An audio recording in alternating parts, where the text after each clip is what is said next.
Ashcroft had always been the sort of town where time seemed to move slower, where autumn felt like it clung to the air longer than anywhere else. The scent of apples and wood smoke lingered, and the leaves, burnt orange and crimson, crunched underfoot. It was October 31st, 1925, and the townsfolk were preparing for the annual Halloween Hayride, a tradition that had lasted longer than anyone could remember. This year, like every year, the Hayride would wind through the town's outskirts, past old farms and pumpkin patches, through the rolling fields under the moonlight.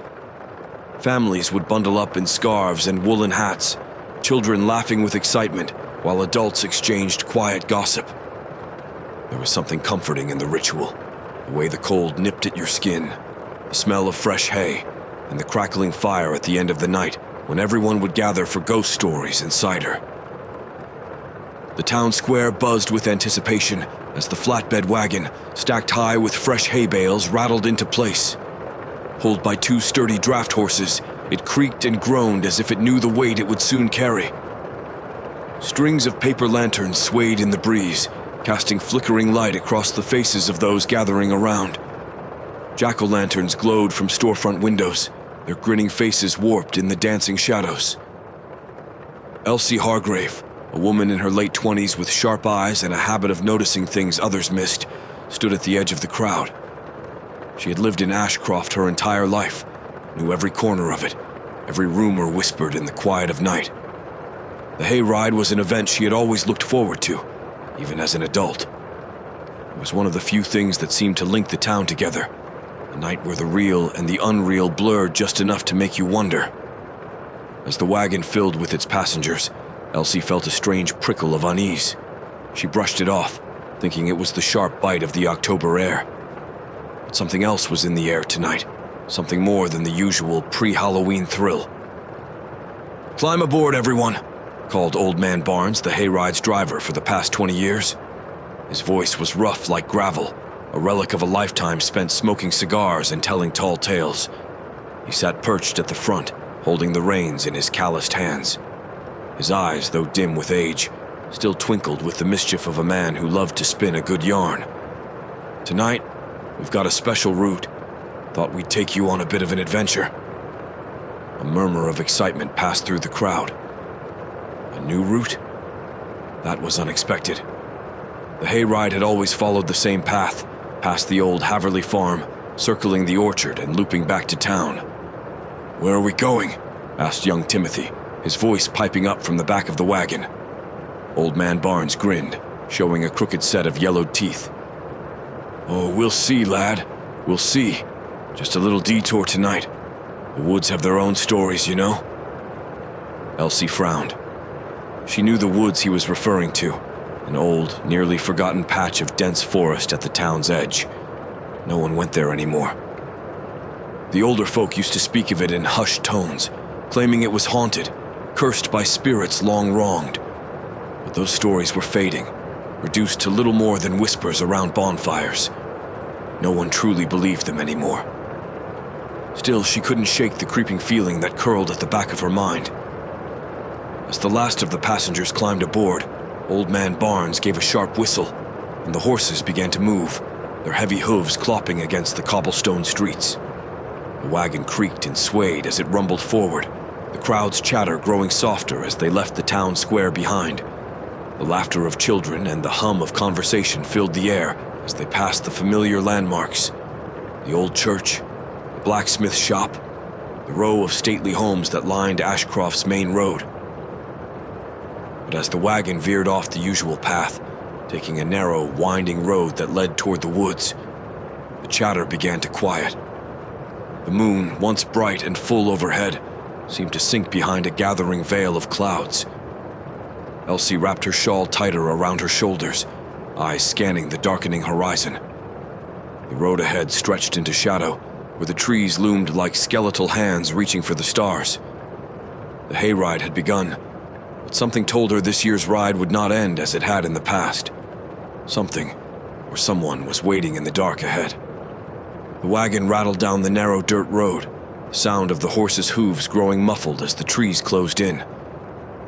At first, the passengers laughed and chatted as they always had, excited by the unfamiliar route. But the deeper they went into the woods, the more the jovial atmosphere began to shift. The moon had all but disappeared behind a thick layer of fog that seemed to rise from the earth itself, curling and twisting around the trees like ghostly fingers.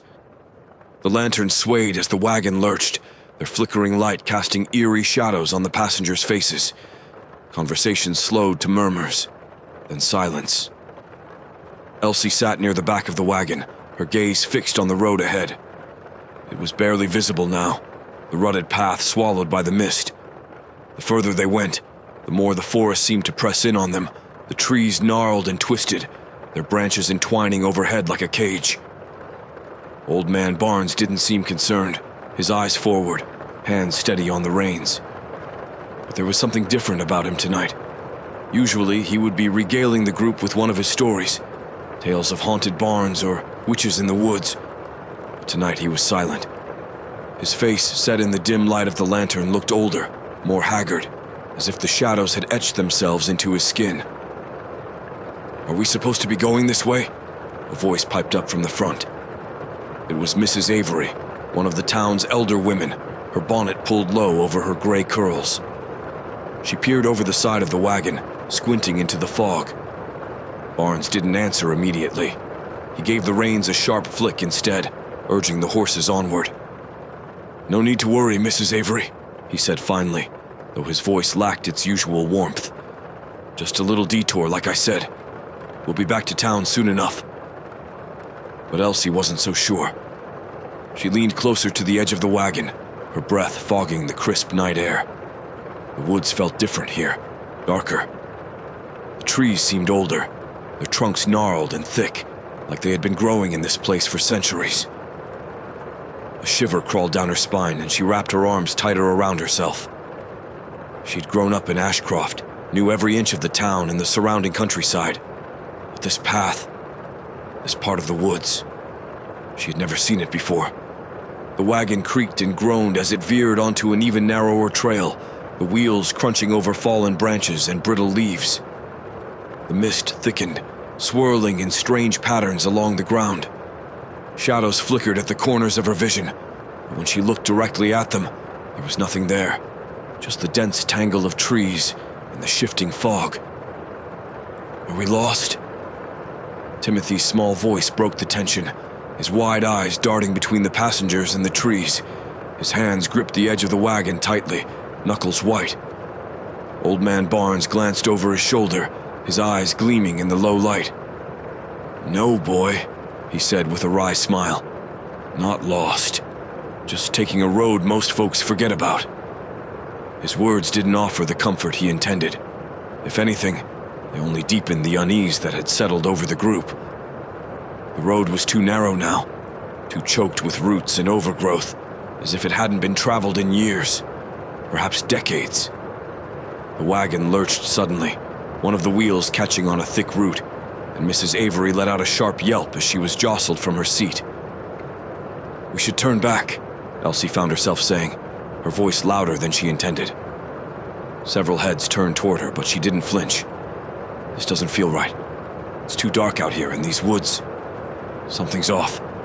Old Man Barnes chuckled, but it was a hollow sound, lacking the warmth it usually carried. "Nothing to be afraid of, Miss Hargrave," he said, but there was a strange edge to his voice. "Just a little Halloween fun." But even as he spoke, the fog seemed to thicken further, swallowing the wagon's lantern light until the road ahead was barely visible. The trees pressed in, their branches clawing at the wagon's sides like bony hands.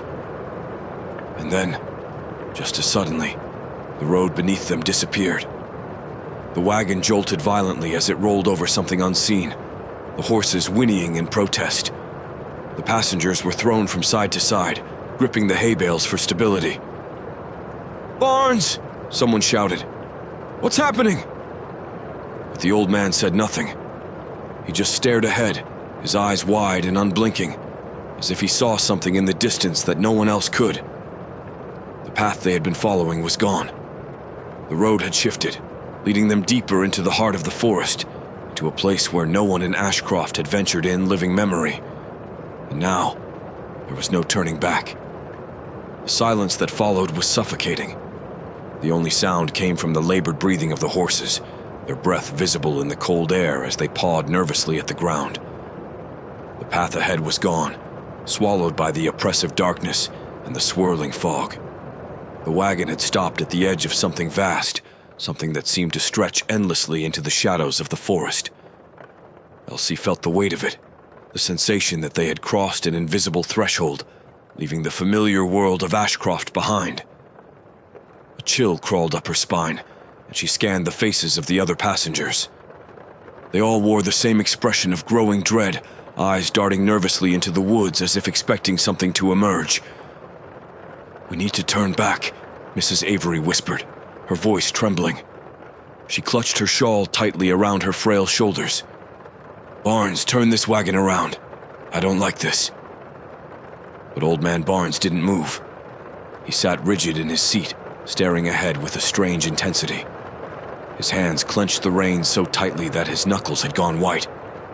"We can't," he said finally, his voice low and distant. "The road, it's gone." "What do you mean, it's gone?" a man from the front demanded. "We just came down it. You must have missed the turn." Barnes shook his head slowly, his gaze never leaving the fog-shrouded darkness. "There was no turn. It's the woods. They shift sometimes." The cold silence followed his words. Elsie felt her heart quicken. She had heard stories like this before, old tales passed down from generation to generation about travelers who ventured too deep into these woods and were never seen again. Stories about how the forest itself was alive, how it could bend paths, leading people astray. Most dismissed them as superstitions, tales meant to frighten children on cold autumn nights. But sitting here now, with the woods pressing in on all sides, Elsie wasn't so sure they were just stories. A faint sound broke through the silence. At first, it was barely perceptible, just a soft rustling, like the wind stirring the leaves. But then it grew louder, a strange, whispering murmur that seemed to come from all directions at once. Passengers exchanged uneasy glances, straining to hear, but the words, if they were words, were just out of reach, spoken in a language no one could understand. "What is that?" Timothy whispered, his small hands trembling as he clung to the side of the wagon. Elsie listened closely, trying to make sense of the eerie sound. It was as if the trees themselves were speaking, their branches swaying and creaking in unison with the whispers. The fog curled tighter around the wagon, thickening until it seemed almost alive, moving with purpose. "We're not alone here," Elsie muttered under her breath, but she wasn't sure if anyone had heard her. Her own words sent a chill down her spine. Suddenly, a figure appeared in the fog, just on the edge of the lantern light, barely visible but unmistakably there. It was tall, impossibly thin, and draped in tattered, flowing garments that moved like smoke. Its face was obscured by shadows, but its presence was palpable, a cold, heavy force that seemed to sap the warmth from the air. A collective gasp rose from the passengers. The figure didn't move, didn't come closer, but stood there watching, waiting. What is that?" Mrs. Avery's voice cracked with terror as she pointed toward the figure. "Barnes! We need to leave now!"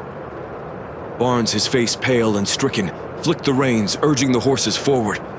But they didn't budge. The animals were frozen in place, their wide eyes filled with terror.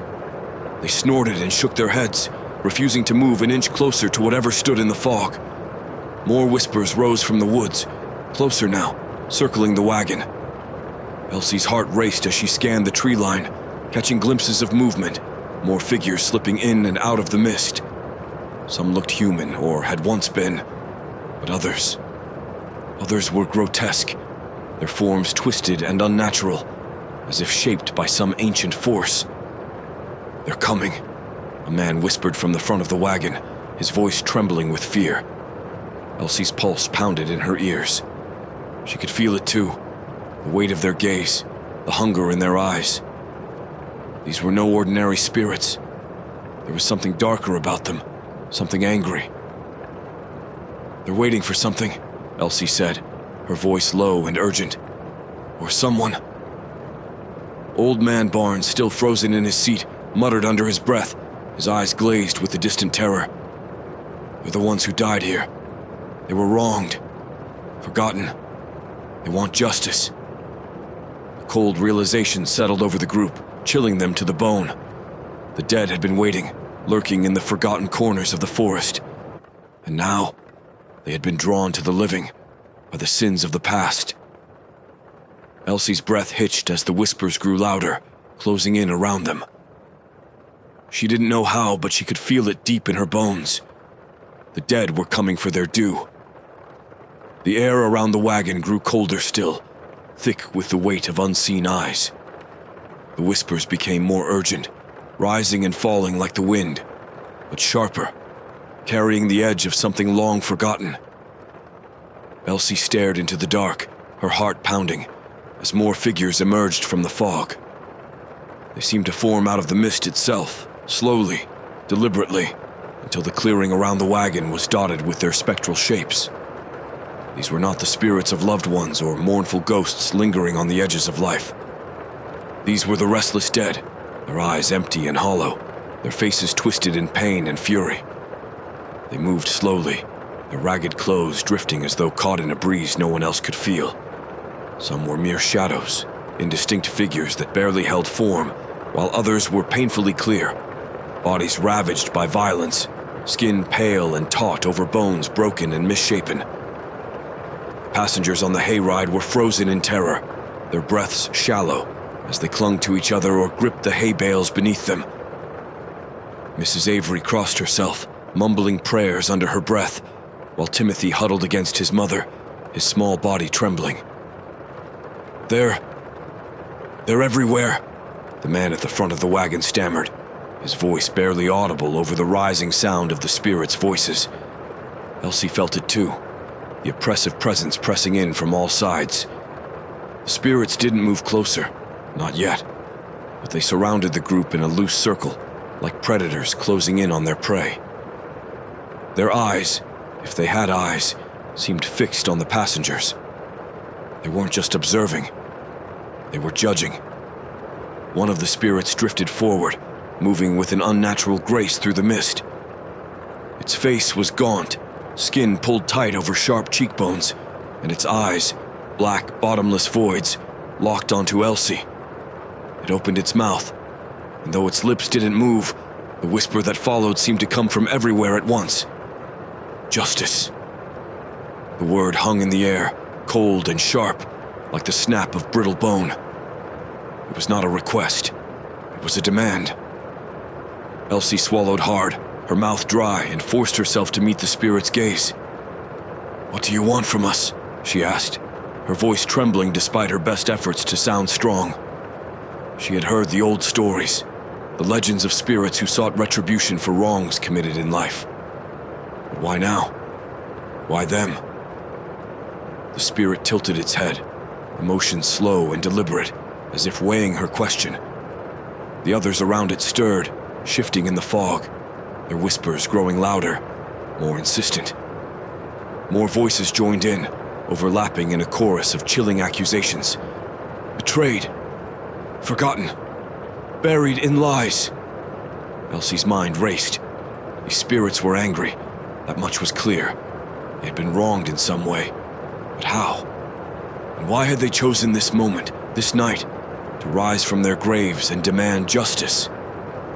Old Man Barnes, who had remained eerily quiet up until now, let out a shaky breath, drawing the attention of everyone on the wagon. He looked haunted. His eyes, usually sharp with cunning, were dull, as though something heavy pressed down on his soul.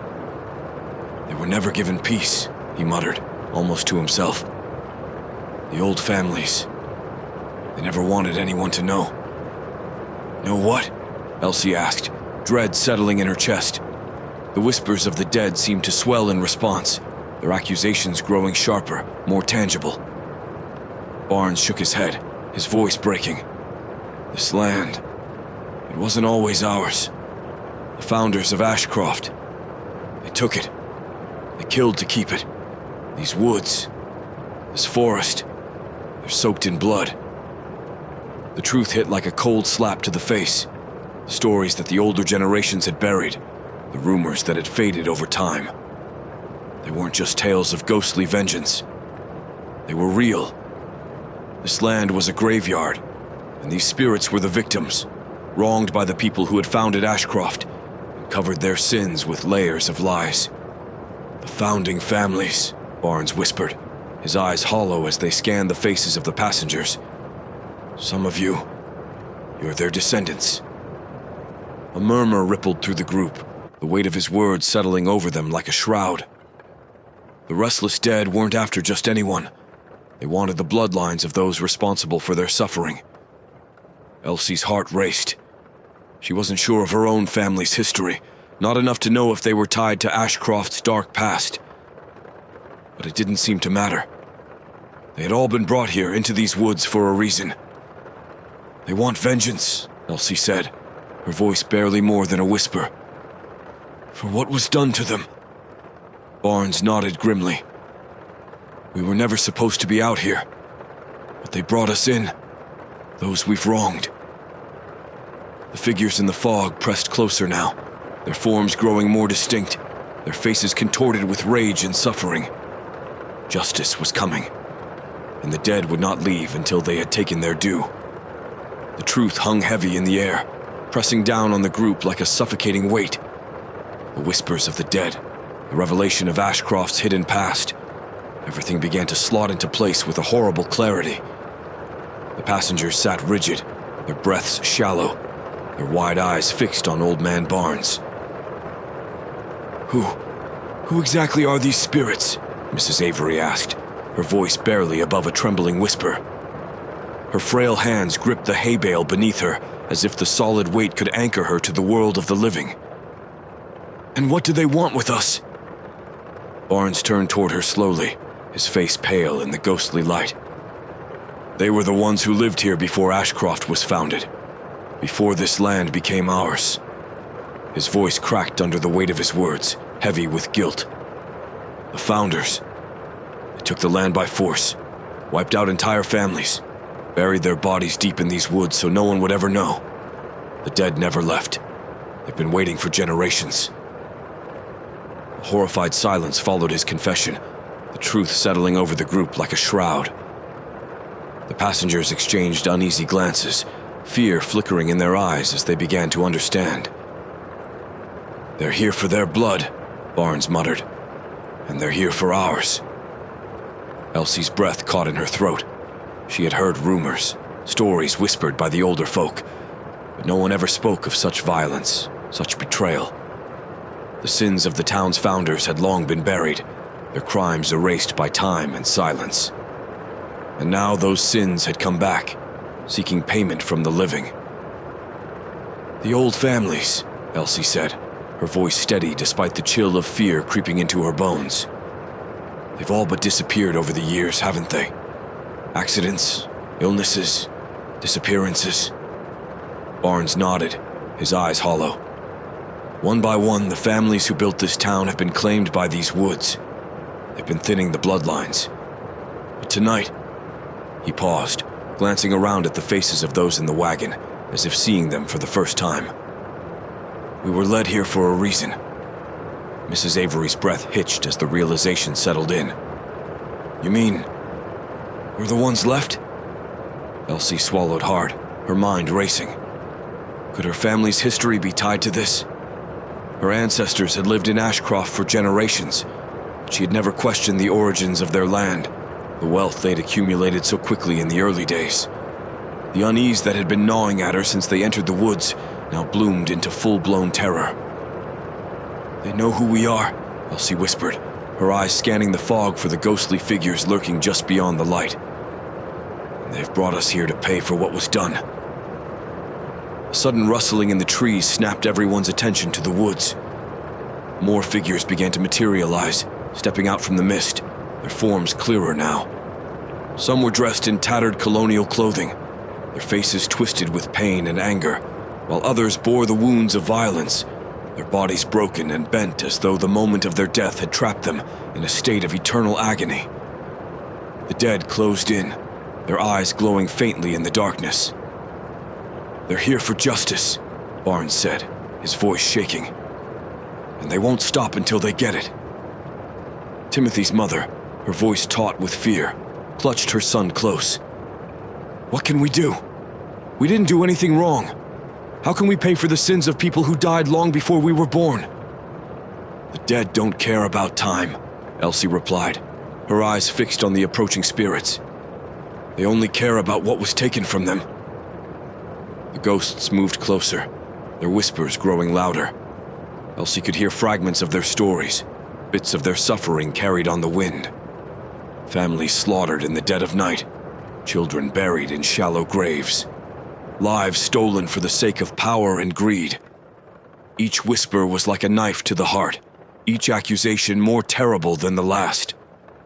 Barnes struggled to stand, his legs shaking as he turned to face the group. "There may be a way out," he said, his voice hoarse. "If we make amends, if we give them what they want." "What they want?" Mrs. Avery's voice was sharp with panic. "And what exactly do they want, Barnes?" The old man's eyes flickered with something like despair. "They want a life in return." A cold silence gripped the wagon.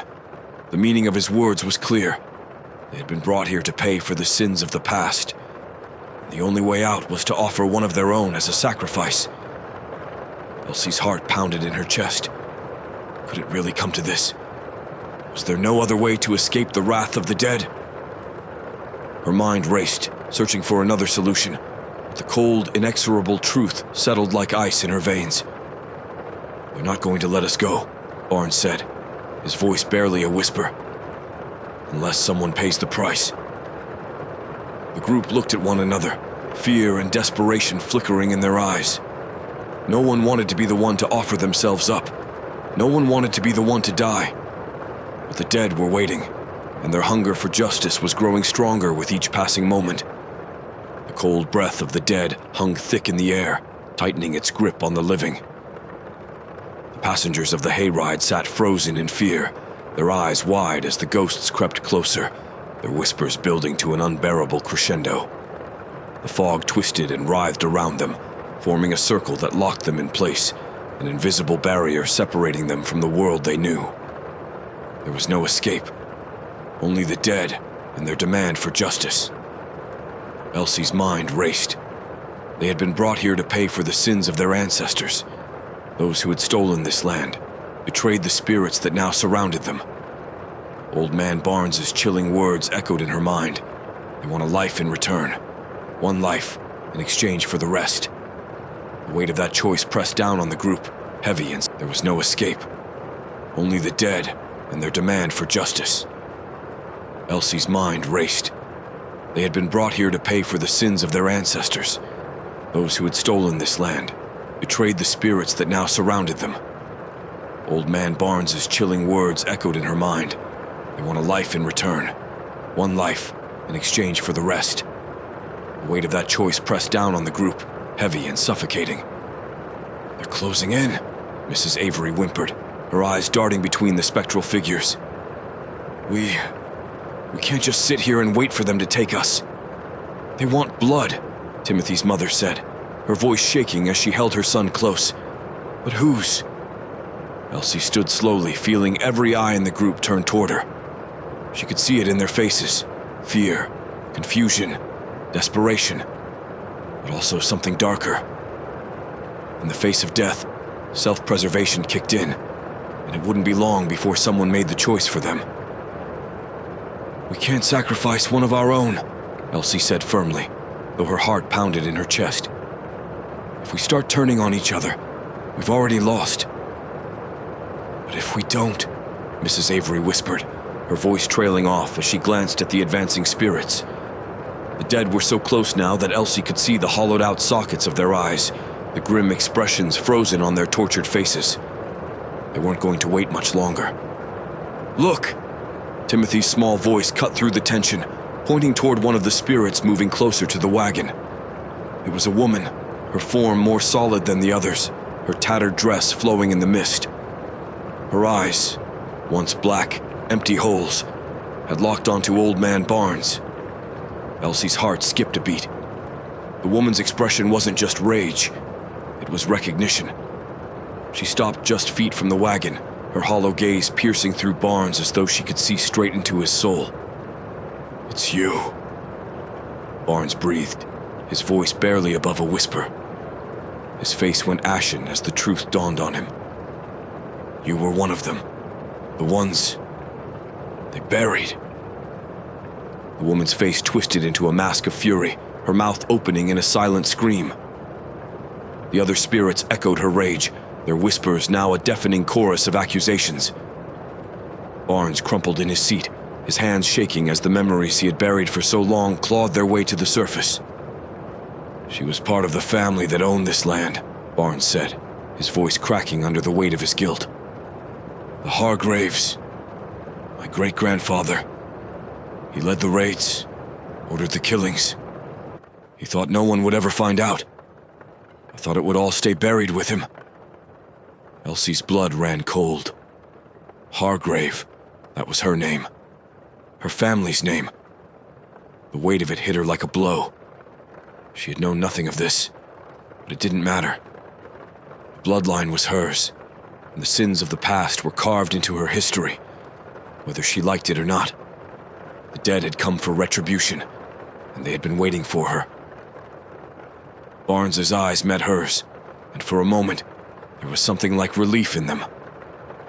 "It was my family's doing, Elsie. A burden to carry. They're not here for you." Elsie's throat tightened. She shook her head, trying to speak, but the words wouldn't come.